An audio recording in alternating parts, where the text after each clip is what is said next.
What should you do when your Facebook ads aren't converting? Do you feel frustrated because you're not getting the results you want? Well, you can stop worrying because in this video, I'm going over 4 things you can do to improve the performance of your campaigns.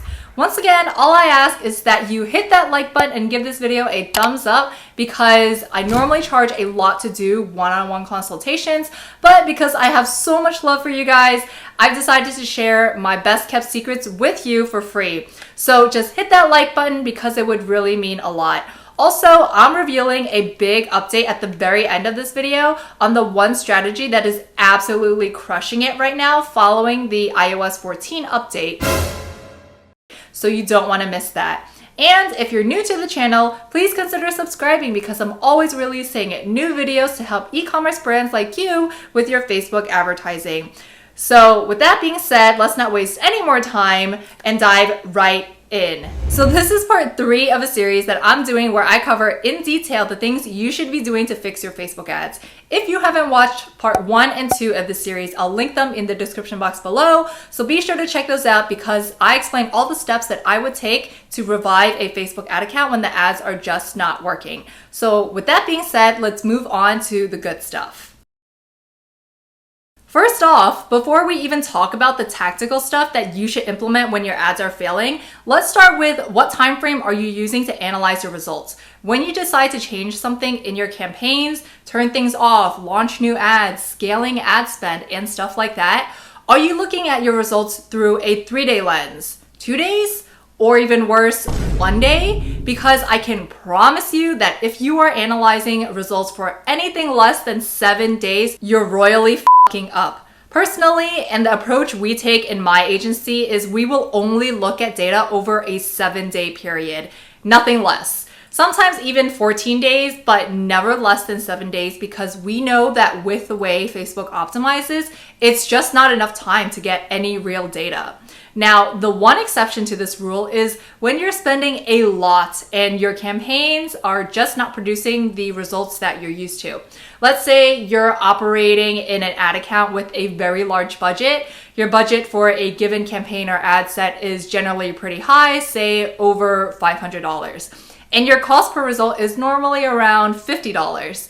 If you launch a new campaign and your cost per result skyrockets to something crazy like $450 after being active for 2 days, then it's safe to either turn off that campaign or edit the ads or targeting because at that point, it's very obvious that that campaign is just wasting money.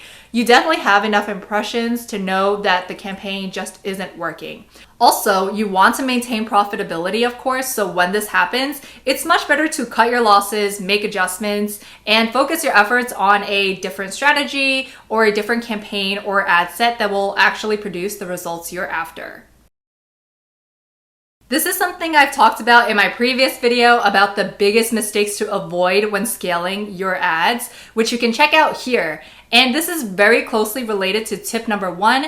And by now, if you're smart, which I know you are because you're watching this video, you're catching on and realizing that patience is key when it comes to successfully running Facebook ads. So basically, you don't want to be making changes every day or every other day because that creates a very unstable environment where your ads can't optimize effectively. CBOs alone need a minimum of 2 days to optimize.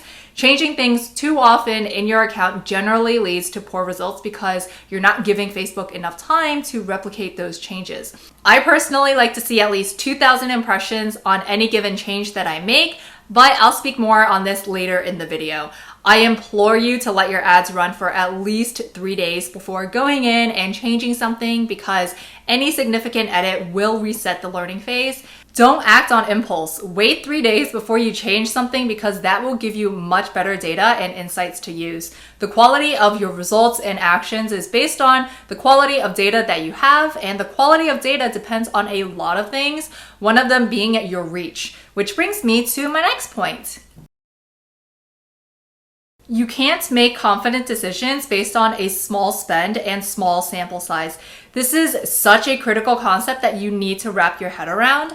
You'd have much more confidence in the data you'd get from spending $500 and 40,000 impressions than data from a campaign where you've only spent $50 and 5,000 impressions because the latter sample size is just so small. So think of it this way. Let's pretend for a second that you sell neon signs. And let's consider a campaign where you've spent $100 with 10,000 impressions. In this campaign, you're targeting businesses and you have 8 sales. And let's compare that to a campaign that spent $20 with 2,000 impressions. And here you're targeting homeowners and you've got 1 sale from this campaign. Well, based on the numbers, it's pretty obvious which campaign to double down on, the $100 one targeting businesses. For the simple reason that it not only converted more customers, but it also has a lot more data about your audience. You have a much bigger market size and you know the people in this audience actually buys your neon signs.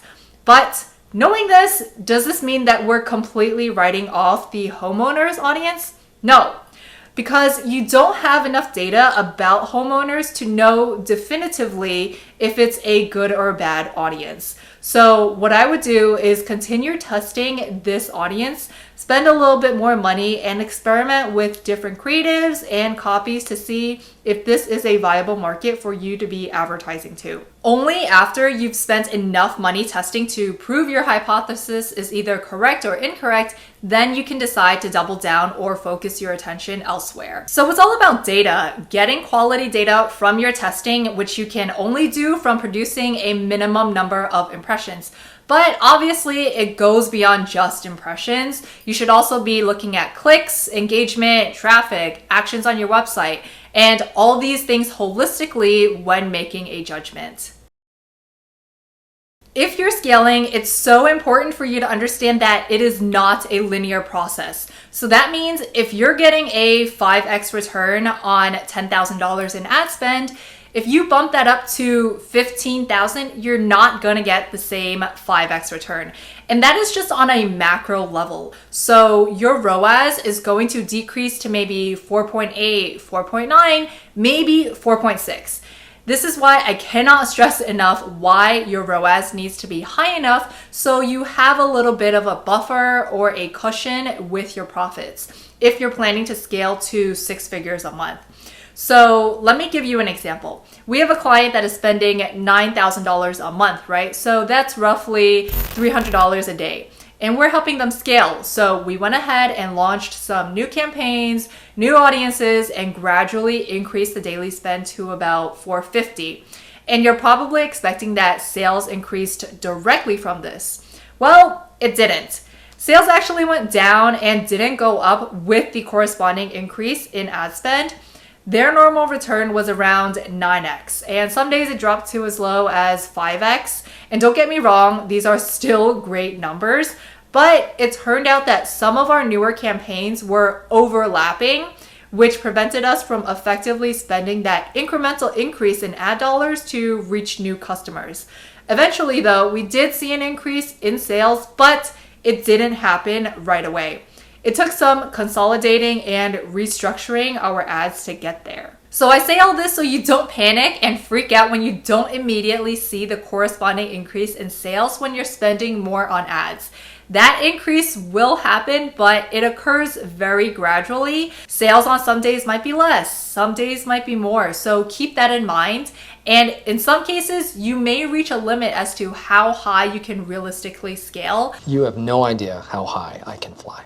You may want to spend more than $200,000 on ads, but that just may not be in the cards for you. That doesn't mean you can never get there, but it means you can't get there right now.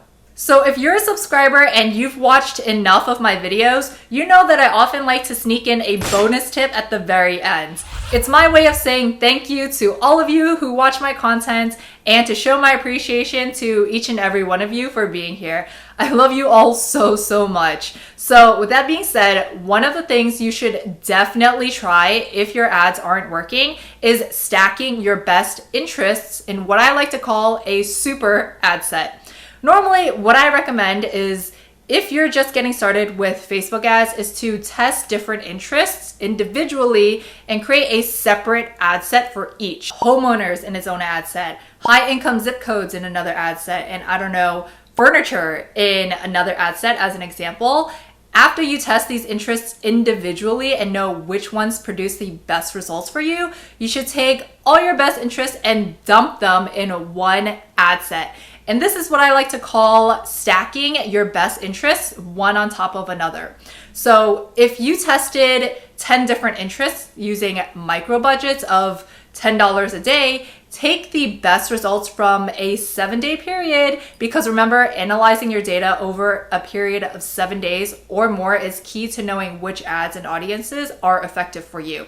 So assuming that out of all 10 interests that you tested, high income zip codes, furniture, Crate and Barrel, Williams-Sonoma, and restoration hardware were your top interests that generated the most sales and highest returns for you, I would duplicate your best ad set, and let's pretend it's this one, and manually add each of the interests in the targeting here.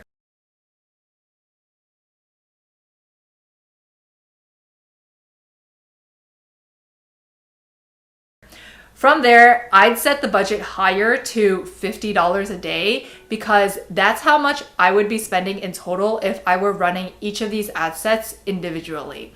And I feel confident in setting a higher budget at this point because I've already spent about $70 each from testing each of these interests on their own. So that's pretty much how you stack interests in a nutshell. Very simple to do, yet very effective.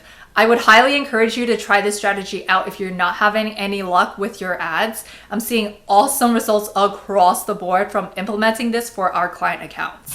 So this concludes my series on all the things you should do to fix your Facebook ads if they're not working. If you haven't watched part 1 and 2 of the series, I highly recommend checking them out because there are tips that you may have missed which could be a game changer for your campaigns. Lastly, we currently have the bandwidth to accept 2 new clients this month. So if you're an e-commerce brand doing at least $20,000 a month in sales and you're interested in having my agency create, optimize, and manage your Facebook ad campaigns, click the link in the description box below to book a call with me because we would love to work with you.